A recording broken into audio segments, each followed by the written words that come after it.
آپ نے انصار کو سیدنا انس بن مالک رضی اللہ عنہ کے گھر جمع فرمایا۔ مہاجرین کی تعداد 45 تھی۔ آپ مہاجرین اور انصار میں سے ایک ایک کو بلاتے گئے اور فرماتے گئے تم بھائی بھائی ہو۔ پھر ہوا یہ کہ یہ اخوت حقیقی اخوت سے بھی بڑھ گئی۔ اس موقع پر انصار نے جس فیاضی، ایثار اور میزبانی کا مظاہرہ کیا، انسانی تاریخ اس کی مثال پیش کرنے سے قاصر ہے۔ انصار نے مہاجر بھائیوں کی حیثیت مہمانوں کی نہ رہنے دی، بلکہ انہیں اپنی جائیداد اور کاروبار میں برابر کا حصے دار بنا لیا۔ اس طرح مہاجرین بہت جلد اپنے پیروں پر کھڑے ہو گئے۔ مہاجرین سے یہ انصار کی محبت ہی کا نتیجہ تھا کہ انہوں نے نبی صلی اللہ علیہ وسلم پر اپنے کھجوروں کے باغات پیش کیے کہ آپ ان باغات کو ان کے اور مہاجرین کے درمیان تقسیم کر دیں۔ آپ نے انکار فرمایا تو انصار نے مہاجرین سے کہا آپ لوگ کام کر دیا کریں، ہم پھلوں میں آپ لوگوں کو شریک کر لیں گے۔ آپ صلی اللہ علیہ وسلم نے اس تجویز کو پسند فرمایا۔ سیدنا سعد بن ربیع رضی اللہ عنہ بڑے مالدار انصاری تھے۔ انہوں نے اپنے مہاجر بھائی سیدنا عبد الرحمن بن عوف رضی اللہ عنہ سے کہا میرا مال آدھا آدھا تقسیم کر لو، میری 2 بیویاں ہیں، دیکھو جو تمہیں پسند ہو مجھے بتلا دو، میں اسے طلاق دے دیتا ہوں، عدت گزر جائے تو اس سے شادی کر لینا۔ یہ سن کر سیدنا عبد الرحمن بن عوف رضی اللہ عنہ نے فرمایا اللہ آپ کے اہل اور مال میں برکت دے، مجھے آپ بازار کا راستہ بتا دیں۔ انہوں نے بنو قینقاع کے بازار کا پتہ بتلا دیا۔ یہ بازار چلے گئے، محنت مزدوری کی، واپسی پر ان کے پاس کچھ فاضل پنیر اور گھی تھا۔ پھر تھوڑے ہی دن گزرے تھے کہ انہوں نے مال بھی کمایا اور ایک انصاری عورت سے شادی بھی کی۔ مدینے میں مسلمانوں کے علاوہ 2 اور جماعتیں بھی تھیں۔ یہ دونوں جماعتیں ہر لحاظ سے مسلمانوں سے مختلف تھیں۔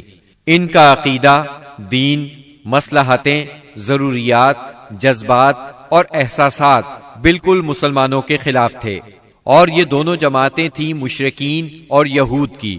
چنانچہ نبی اکرم صلی اللہ علیہ وسلم نے ایک عہد و پیمان مسلمانوں کے مابین کرایا اور ایک دوسرا عہد و پیمان مسلمانوں اور مشرکین نیز مسلمانوں اور یہود کے درمیان کرایا، اور اس بارے میں ایک تحریر بھی لکھی گئی جس کے خاص خاص نکات یہ ہیں۔ نمبر 1، قریش اور یثرب کے مومنین و مسلمین اور ان کے ماتحت ہو کر ان کے ساتھ ملنے والے اور جہاد کرنے والے بقیہ لوگوں سے الگ ایک امت ہیں۔ نمبر 2، ان کی دیت کی ادائیگی اور قیدی کی رہائی اہل ایمان کے درمیان سابق دستور کے مطابق ہوگی، اور یہ فدیے اور دیت میں اہل ایمان کی مدد کریں گے۔ نمبر 3، یہ لوگ مفسد، ظالم اور باغی کے خلاف ایک ہاتھ ہو کر اٹھیں گے، چاہے وہ ان کی اپنی اولاد ہی کیوں نہ ہو۔ نمبر 4، کوئی مومن کسی مومن کو کافر کے بدلے قتل نہیں کرے گا اور نہ کسی مومن کے خلاف کسی کافر کی مدد کرے گا۔ نمبر 5، اللہ کا ذمہ ایک ہے، لہذا ایک معمولی آدمی کا دیا ہوا ذمہ بھی سارے مسلمانوں پر لاگو ہوگا۔ نمبر 6، جو یہود مسلمانوں کے پیروکار ہو جائیں ان کی مدد کی جائے گی اور وہ دوسرے مسلمانوں کی طرح ہوں گے۔ نمبر 7، مسلمانوں کی صلح ایک ہوگی۔ نمبر 8، جو کسی مومن کو قصدن قتل کر دے اس سے قصاص لیا جائے گا، سوائے اس صورت کے کہ مقتول کے ولی راضی ہو جائیں، اور اہل ایمان پر ضروری ہے کہ سب قاتل کے خلاف اٹھ کھڑے ہوں۔ نمبر 9، کسی مومن کے لیے حلال نہیں کہ کسی ہنگامہ برپا کرنے والے یا بدعتی کی مدد کرے یا اسے ٹھکانہ مہیا کرے۔ نمبر 10، ان کے درمیان کسی بات میں اختلاف ہو تو اسے اللہ اور اس کے رسول کی طرف لوٹایا جائے گا۔ اس عہد و پیمان کے علاوہ نبی اکرم صلی اللہ علیہ وسلم نے مختلف اوقات اور موقعوں پر مسلمانوں سے اسلامی اخوت کا حق بھی بیان فرمایا۔ انہیں آپس میں تعاون، مدد، اتحاد و یگانگت، غم گساری اور خبر گیری کی ترغیب دی، یہاں تک کہ یہ اخوت تاریخ کی انتہائی بلندیوں تک پہنچ گئی۔ باقی رہے مشرکین تو ان کا معاملہ اور تھا۔ ان کی اکثریت اپنے سرداروں اور بڑوں سمیت مسلمان ہو چکی تھی، اور ان میں اتنی سخت نہیں تھی کہ مسلمانوں کے مقابلے میں کھڑے ہو سکیں، لہٰذا ان سے نبی اکرم صلی اللہ علیہ وسلم نے یہ عہد لیا کہ کوئی مشرک قریش کی جان و مال کو پناہ نہیں دے گا اور نہ کسی مومن کے آگے اس کی حفاظت کے لیے رکاوٹ بنے گا۔ اس عہد کے بعد ان کی طرف سے کوئی اندیشہ نہ رہا۔ باقی رہے یہود، تو ان کے ساتھ نبی اکرم صلی اللہ علیہ وسلم نے جو معاہدہ کیا اس کے خاص نکات یہ ہیں۔ نمبر 1، یہود مسلمانوں کے ساتھ ایک امت ہوں گے، ان کے لیے ان کا دین اور مسلمانوں کے لیے مسلمانوں کا دین ہوگا، ان کے ذمے ان کا خرچ ہوگا اور مسلمانوں کے ذمے مسلمانوں کا خرچ ہوگا۔ نمبر 2، جو طاقت اس معاہدے کے کسی بھی فریق سے جنگ کرے گی یا یثرب پر حملہ کرے گی، سب آپس میں اس کے خلاف تعاون کریں گے اور ہر ایک اپنی جانب کا دفاع کرے گا۔ نمبر 3، اس معاہدے کے شرکاء کے درمیان خیر خواہی، خیر اندیشی اور نیکوکاری کے تعلقات ہوں گے، گناہ کے نہیں۔ نمبر 4، آدمی اپنے حلیف کے جرم میں نہیں پکڑا جائے گا۔ نمبر 5، مظلوم کی مدد کی جائے گی۔ نمبر 6، جب تک جنگ برپا رہے گی یہود بھی مسلمانوں کے ساتھ خرچ برداشت کریں گے۔ نمبر 7، اس معاہدے کے شرکاء پر یثرب میں ہنگامہ آرائی اور کشت و خون حرام ہوگا۔ نمبر 8، اگر ان میں کوئی ہنگامہ یا جھگڑا برپا ہو جائے تو اس کا فیصلہ اللہ اور اس کے رسول کریں گے۔ نمبر 9، قریش اور ان کے مددگاروں کو پناہ نہیں دی جائے گی۔ نمبر 10، یہ معاہدہ کسی ظالم یا مجرم کے لیے آڑ نہیں بنے گا۔ اس معاہدے کی روح سے یثرب کے سارے باشندے مسلمان، مشرکین اور یہود ایک ہی وحدت کی لڑی میں پرو دیے گئے۔ مدینہ اور اس کے اطراف کو ملا کر ایک آزاد اور خود مختار حکومت قائم ہو گئی۔ اس میں مسلمانوں کا کلمہ نافذ تھا اور اس کے سربراہ محمد صلی اللہ علیہ وسلم تھے۔ اس دوران 1 اور 2 ہجری میں کئی اہم واقعات پیش آئے، ان میں سے کچھ اس طرح ہیں۔ اسی دوران میں قبلے کی تبدیلی کا حکم آیا۔ مکہ مکرمہ سے ہجرت کر کے مدینہ منورہ آنے کے بعد 16 یا 17 ماہ تک مسلمان بیت المقدس کی طرف رخ کر کے نماز پڑھتے رہے۔ اب حکم آیا کہ خانہ کعبہ یعنی مسجد الحرام کی طرف منہ کر کے نماز ادا کی جائے۔ اسی سال میں رمضان المبارک کے روزے رکھنے اور زکوٰۃ ادا کرنے کے احکام نازل ہوئے۔ پھر عیدین کی نماز اور صدقۃ الفطر کا حکم دیا گیا۔ اسی سال میں پہلی عید الفطر اور پہلی عید الاضحیٰ پڑھی گئی۔ اسی سال نبی کریم صلی اللہ علیہ وسلم نے اپنی پیاری بیٹی سیدہ فاطمہ رضی اللہ عنہا کی شادی سیدنا علی رضی اللہ عنہ سے کی۔ سب سے بڑھ کر یہ کہ اسی سال میں مسلمانوں پر حکم الہی سے جہاد فرض کیا گیا اور مسلمانوں کو اپنے دفاع کا حق دیا گیا۔ مکہ معظمہ میں صرف تبلیغ کا حکم تھا، اب اپنے تحفظ میں تلوار اٹھانے کا حکم آ گیا۔ چنانچہ سریوں اور غزوات کا آغاز ہوا۔ جن جنگوں میں آپ نے کسی صحابی کو امیر لشکر بنا کر بھیجا وہ سریہ کہلاتی ہے، اور جن جنگی مارکوں میں آپ خود امیر لشکر ہوئے وہ غزوہ کہلاتے ہیں۔ تاریخ اسلام میں غزوات کی تعداد 21 سے لے کر 27 تک بیان کی جاتی ہے، جبکہ سریوں کی تعداد اس سے کہیں زیادہ ہے۔ اس سال کے دوران کئی غزوات ہوئے، لیکن سب سے مشہور غزوہ بدر ہے۔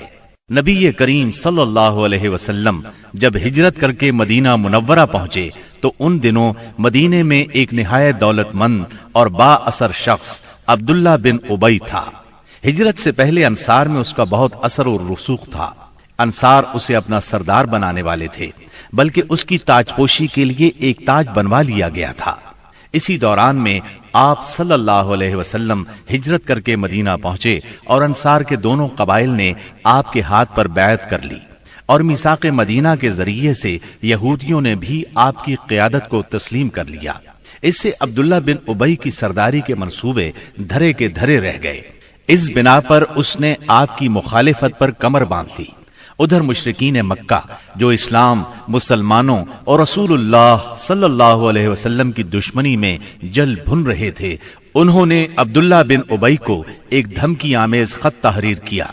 اس خط میں انہوں نے 2 ٹوک الفاظ میں لکھا: آپ لوگوں نے ہمارے صاحب کو پناہ دے رکھی ہے، اس لیے ہم اللہ کی قسم کھا کر کہتے ہیں یا تو آپ لوگ اس سے لڑائی کریں یا اسے نکال دیں، یا پھر ہم اپنی پوری جمعیت کے ساتھ آپ لوگوں پر چڑھائی کر کے آپ کے سارے جنگجوؤں کو قتل کر دیں گے اور آپ کی عورتوں کی حرمت پامال کر دیں گے۔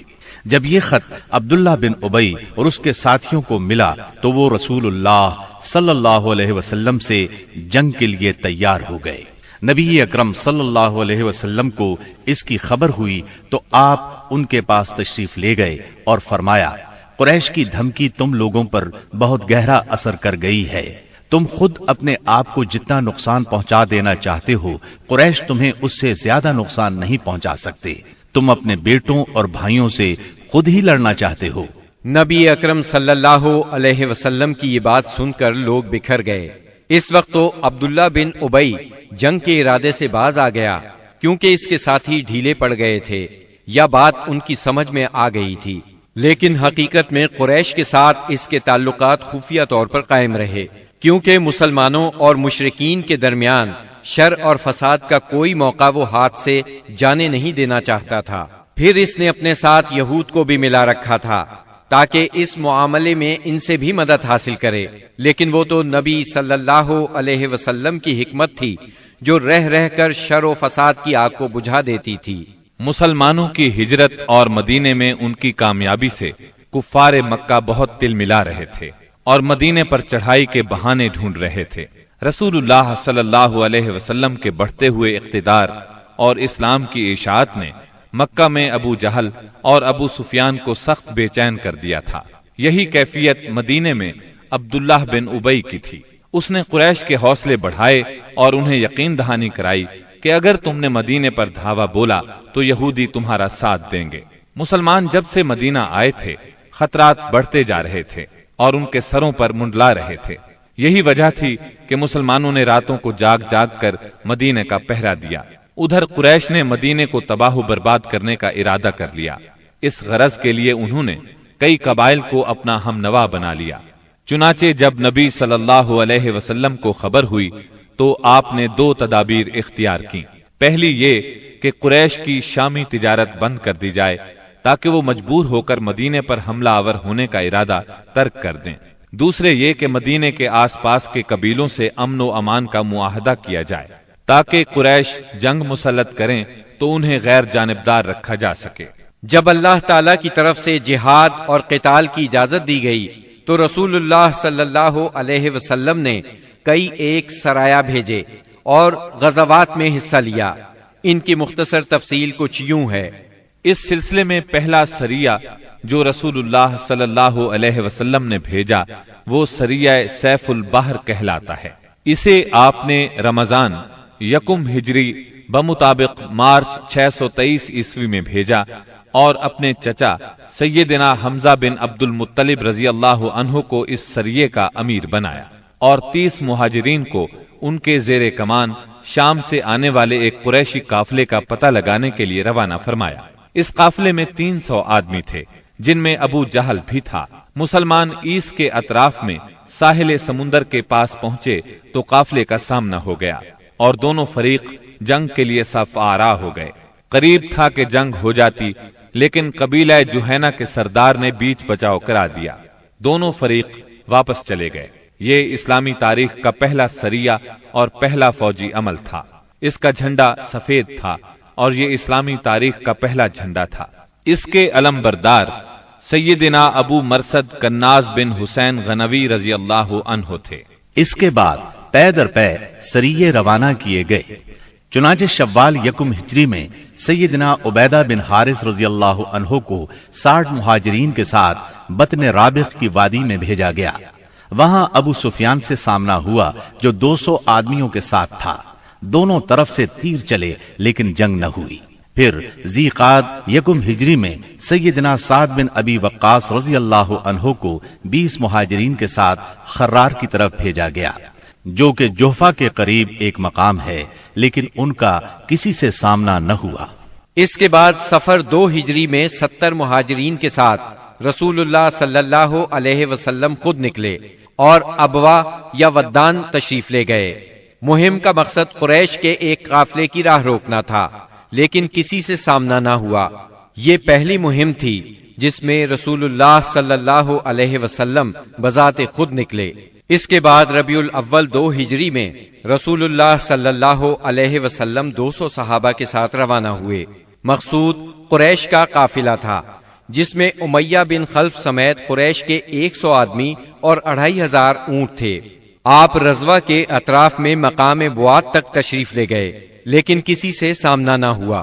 اسی مہینے میں کرز بن جابر فہری نے مشرکین کی ایک مختصر سی فوج کے ساتھ مدینہ کی چراگاہ پر چھاپا مارا اور کچھ مویشی ہانک کر لے گیا۔